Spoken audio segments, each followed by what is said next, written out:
pense que les médias ont... C'est un club échangiste. Ça s'appelle comme ça. C'est d'accord. Caressez vos enfants et laissez-les en faire autant avec vous. Et C'est en fou. fait, on a la conscience du groupe.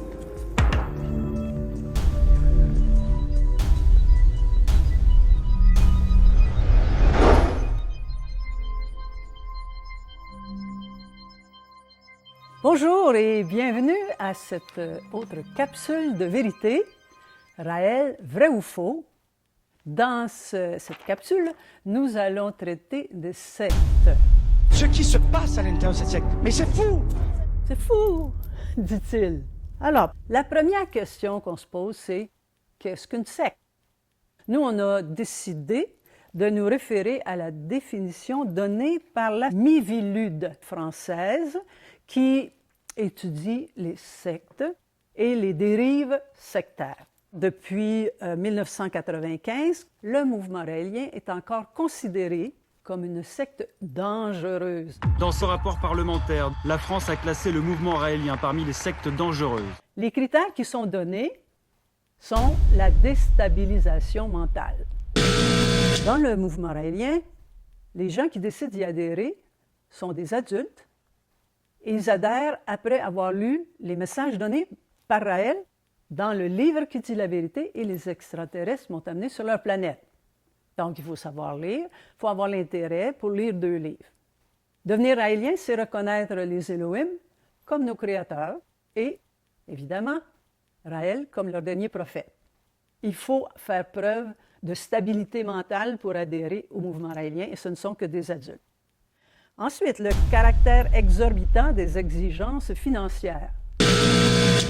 Raël est un des rares Français à avoir réussi à construire une multinationale aussi dans le domaine du phénomène sectaire. Désolé à tous nos détracteurs, parce que dans le mouvement raélien, donne qui veut, donne qui peut, donne quand on veut, si on veut. C'est libre. Maintenant, on a pris un modèle d'une religion dominante, on va dire, établie, comme l'Église catholique. Quand j'étais jeune, j'étais catholique, et on avait la dîme à donner. La dîme, ça veut dire 1/10 du revenu familial, par exemple. Nos dirigeants se sont réunis et ils ont dit, si on veut bâtir une ambassade pour accueillir les Elohim, ça va nous prendre des fonds, évidemment, et on va suggérer aux membres qui le peuvent de donner 1/10 de leur salaire après impôt. C'est pas plus exigeant que l'Église catholique. Et probablement, comme dans l'Église catholique, il n'y a pas de contrôle qui est fait. Chacun donne ce qu'il veut, s'il veut, quand il veut et combien il veut. Je peux en témoigner, puisque je suis dans le mouvement raélien depuis 45 ans déjà. Il n'y a jamais personne qui est venu chez moi pour vérifier mon salaire et calculer 1/10 de mon salaire. Donc, c'est la liberté de contribuer. Ensuite, le troisième critère intéressant, la rupture avec l'environnement d'origine. Dans le mouvement raélien, il n'y a aucune communauté qui réside sur un espace géographique précis. Chacun vit dans sa maison. Tous les membres actifs du mouvement raélien, tous les raéliens, ainsi que les membres actifs, ils sont tous bénévoles. Donc, ils doivent eux-mêmes payer leur loyer avec leur salaire. Tout ce qu'on fait pour le mouvement raélien, on le fait bénévolement parce qu'on aime la cause et puis ça nous donne de l'espoir et on le partage avec d'autres. Il n'y a pas de rupture avec l'environnement qu'on avait avant de devenir raélien. C'est la même chose. Existence d'atteinte à l'intégrité physique. Inexistant. Il n'y a personne dans le mouvement raélien qui a été physiquement agressé dans son appartenance. L'embrigadement des enfants. Ce serait désastreux si les enfants étaient vraiment embrigadés. Alors, petite précision sur les enfants. L'Église catholique baptise les bébés. Dans le mouvement raélien, on ne donne aucune cérémonie d'appartenance religieuse. Voici tiré de Les extraterrestres m'ont amené sur leur planète. Qu'est-ce qu'on fait avec les enfants à partir de la naissance? Tu n'imposeras jamais à un enfant qui n'est encore qu'une larve incapable de comprendre ce qui lui arrive, la moindre religion.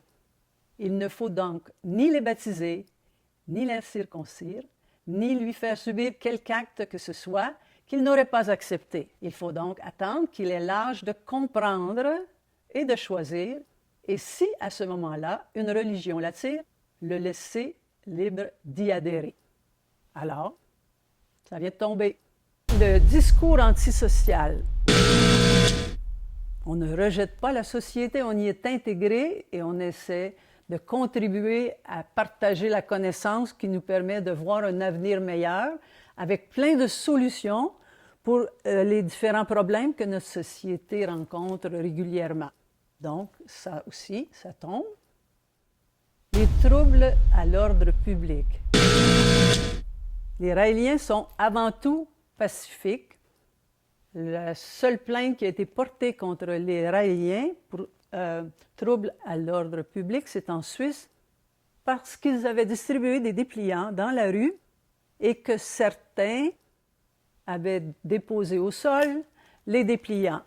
Et les policiers ont jugé que ça avait troublé l'ordre public.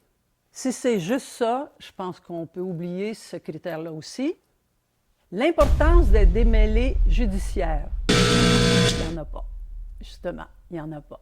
Si un individu de confession raélienne commet un délit, c'est lui individuellement qui se retrouve devant la justice. Mais ça n'engage pas l'organisation comme telle.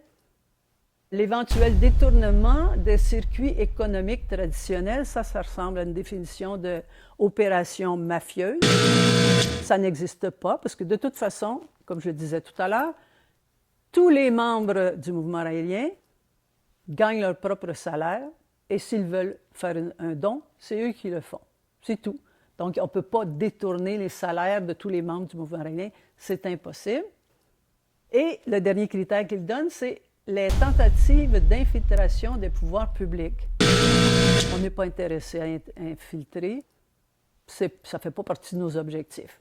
Donc, si vous regardez cette liste-là, ça, ce sont les critères de dérive sectaire. Ma question initiale, c'était est-ce que le mouvement raélien et les raéliens font partie d'une secte? D'après ce qu'on voit là, je pense que la conclusion est claire. La réponse est non. Et résultat des courses, le mouvement raélien est encore considéré comme une secte dangereuse. Ces gens qui ne nous connaissaient pas parlaient de secte dangereuse. Je ne voyais pas du tout de quel danger ils voulaient parler. Alors, je pense que le danger a été éliminé, vous l'avez bien vu. Dans le livre, les extraterrestres m'ont amené sur leur planète. On dit, tu n'imposeras aucune religion à ton enfant, mais tu lui enseigneras sans parti pris les croyances diverses qui existent à travers le monde. Tout au moins, les plus importantes dans l'ordre chronologique, la religion juive, la religion chrétienne et la religion musulmane. Alors, s'il y avait eu de l'endoctrinement, on n'aurait pas voulu que les enfants des Raéliens connaissent rien d'autre que le message des Elohim reçu par Raël. On n'a pas le droit de toucher aux enfants, c'est tout. On n'a pas le droit de toucher aux enfants, je dis d'accord avec vous. On n'a pas le droit de toucher aux enfants, je dis d'accord avec vous. Les enfants des Raéliens ne sont pas maltraités, ils ne sont pas abusés sexuellement, ils ne sont pas non plus endoctrinés. Ce qui devrait être enseigné dans les écoles, dès le plus bas âge, c'est la Charte des droits et libertés. Pour qui a-t-elle été créée, cette charte? Pour protéger les majorités ou pour protéger les minorités? La majorité des gens n'ont pas besoin d'utiliser la Charte des droits et libertés pour se faire respecter. Cette charte a été conçue pour protéger les minorités, religieuses, raciales ou sexuelles. Les Nations unies refusent d'utiliser le mot « secte » parce qu'il a en lui-même un jugement de valeur infondé et ce qu'il recommande d'utiliser, nouvelle minorité religieuse. Donc, le mouvement raélien n'est pas une secte, mais elle est une nouvelle minorité religieuse.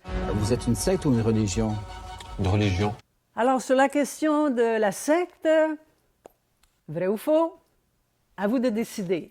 Mais surtout, ne manquez pas notre prochaine capsule de vérité. À bientôt!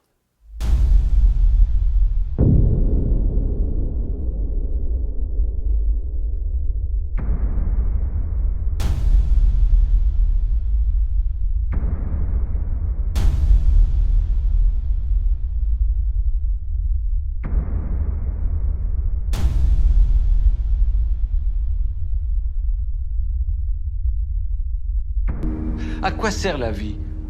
À être heureux. C'est extrêmement simple.